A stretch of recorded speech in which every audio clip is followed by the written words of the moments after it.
Upaya pemerintah memangkas anggaran transfer ke daerah atau TKD dalam APBN 2026 berbuntut protes dari para gubernur. Menteri Keuangan Purbaya Yudi Sadewa memastikan langkah itu bukan tanpa alasan.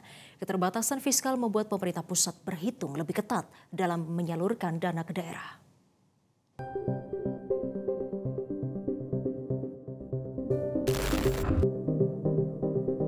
Momen tak biasa terjadi di kantor Kementerian Keuangan Republik Indonesia di Jakarta.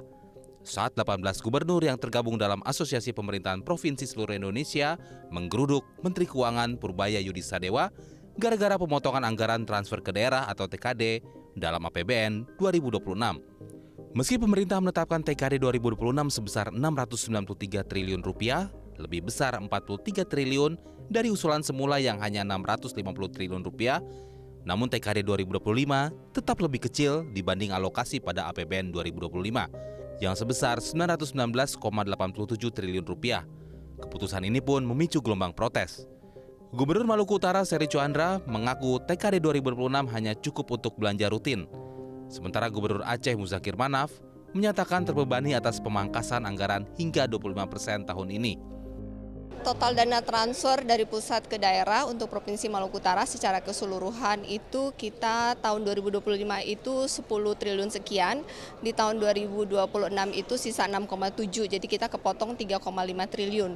Dari 3,5 triliun itu potongan terbesar itu ada di DBH, jadi potongan DBH kita itu 60%. Kita semua tadi masing-masing dari gubernur sudah menyuarakan pendapat kepada Pak Menteri Keuangan untuk dipertimbangkan karena kita dengan perencanaan dana transfer pusat ke daerah yang ada saat ini hanya cukup untuk belanja rutin.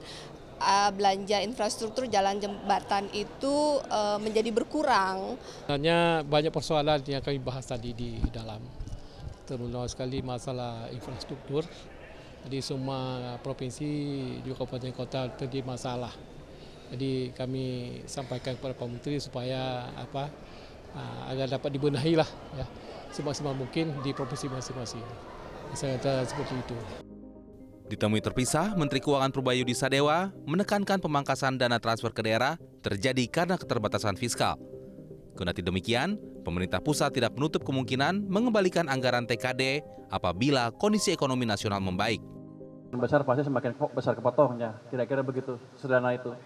Itu kan semacam pukul rata berapa persen sih ini, dan lihat juga kebutuhan daerahnya. Kita lihat Jakarta masih bisa tahan dengan pemotongan sebesar itu, dan cara persentase enggak lebih besar dibanding yang lain. Tapi dengan pembiayaan lain juga, kalau ekonomi kita membaik, arahnya berbalik, tahun depan sudah kelihatan lebih cepat, saya akan bisa perkirakan pendapatan saya seperti apa di akhir tahun. Pertengahan triwulan tahun kedua triwulan kedua tahun depan, saya akan hitung ulang berapa pajak saya sampai akhir tahun. Kalau lebih, saya akan redistribusi lagi ke daerah. Tapi dengan syarat tadi, belanjanya jangan banyak yang melenceng-melenceng.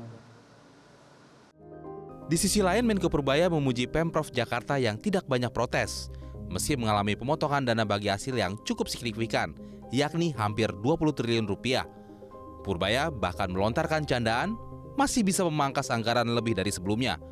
Dengan turunnya APBD dari 95 ke 79 triliun rupiah, Gubernur Jakarta Pramono Anung akan mengandalkan skema pembiayaan kreatif, salah satunya melalui pembentukan Jakarta Collaboration Fund.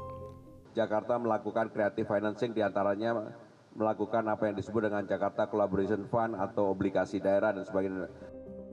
Tim Liputan Metro TV. Jelajahi cara baru mendapatkan informasi. Download Metro TV Extend sekarang.